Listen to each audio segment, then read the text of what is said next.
Selamat pagi, Bu. Saya Frederick Wilson dan saya akan menjelaskan mengenai teori pertumbuhan ekonomi. Jadi, yang pertama, apa itu pertumbuhan ekonomi?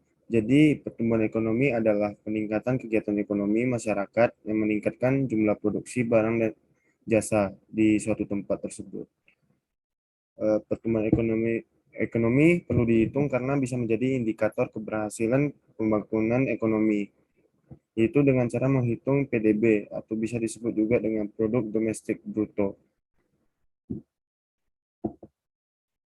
Jadi teori pertumbuhan ekonomi dibagi tiga, yaitu pertumbuhan ekonomi klasik, pertumbuhan ekonomi neoklasik, dan pertumbuhan ekonomi baru.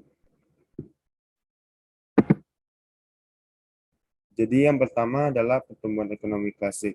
Jadi teori ini diungkapkan oleh beberapa ekonom bahwa pertumbuhan ekonomi dilihat dari sudut pandang pertambahan penduduk. Jadi teori ini didasari oleh banyak sedikitnya pertumbuhan penduduk di suatu tempat tersebut.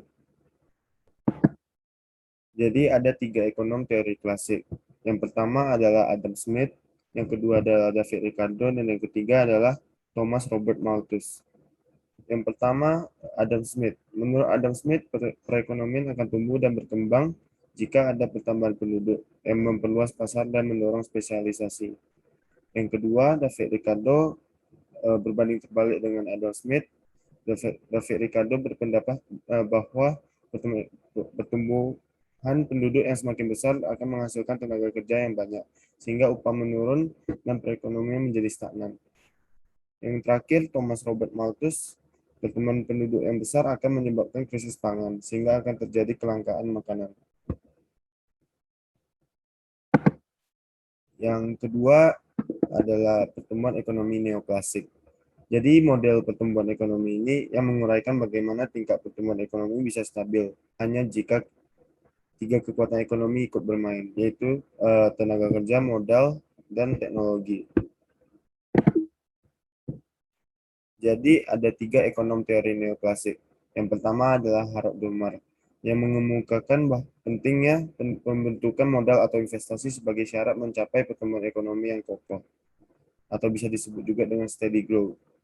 Yang kedua ada Schumpeter, berpendapat pertumbuhan ekonomi sangat ditentukan oleh kemampuan kewirausahaan atau entrepreneurship, yang berarti kemampuan kewirausahaan sangat berperan penting dalam pertumbuhan ekonomi di suatu tempat tersebut.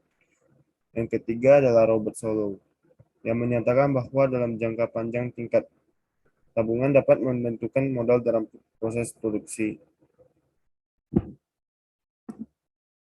Dan terakhir adalah pertumbuhan ekonomi baru.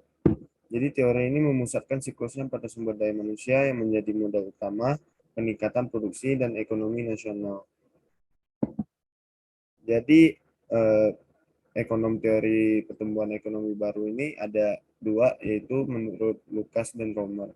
Jadi menurut mereka, tenaga kerja yang memiliki wawasan luas, pendidikan tinggi, dan pelatihan profesional bisa mempercepat perkembangan industri dan teknologi. Sebagai hasilnya, kegiatan produksi nasional pun dapat ditingkatkan dengan lebih cepat. Jadi ada dua pendapat yang berbeda.